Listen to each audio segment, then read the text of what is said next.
ठीक है, आज तो रफली ले लेता है और एक दिन अच्छे से लेगा। हाँ, अच्छे से ले लेगा। कौन सा सामान कहाँ रखा हुआ है ना पता नहीं चल रहा है। ठीक है,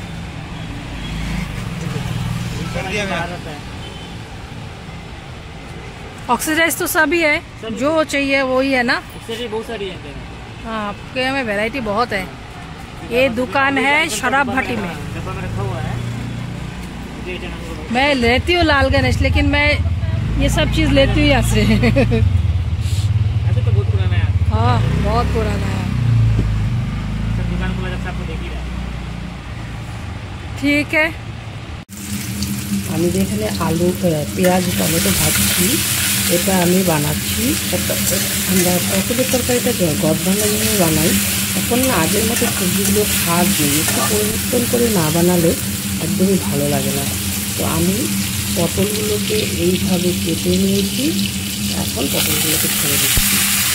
এটা আমার এখন রুটির সাথে একটা সবজি বানাতে লাগবে, আর ডালের সাথে কিছু একটা হয়ে যাবে অফিসে লাঞ্চে, এই ব্যবস্থা করছি।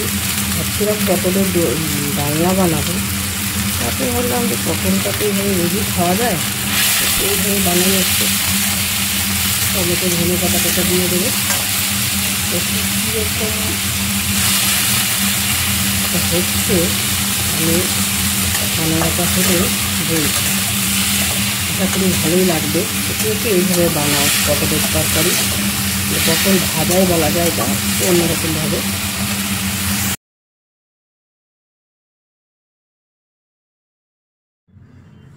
এই গাছগুলোর মধ্যে একটা কোকিল বসে আছে, দেখা যায় কিনা দেখুন তো। আমি তো খালি চোখে দেখেছি, মোবাইলে কতটা উঠাতে পেরেছি। আর এই দুষ্টুটাকেও দেখাই, খুবই দুষ্টু একটা পুচকু। ও আমার ফ্রেন্ড, নতুন ফ্রেন্ড। Tata tata.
সদা সত্য কথা বলিবে, মিথ্যার আশ্রয় কখনোই নেবে না।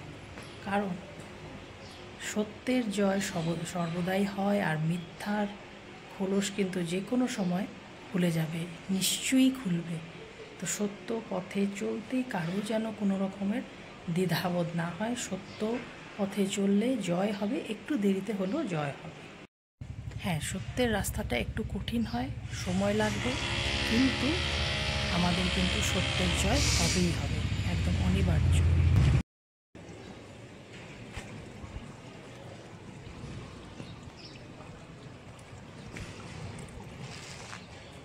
এটা হচ্ছে আমাদের বাইলেন।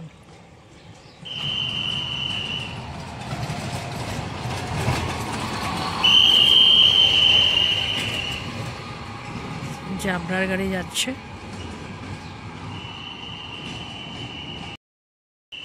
তো আমি আমার রাইডের জন্য অপেক্ষা করছি।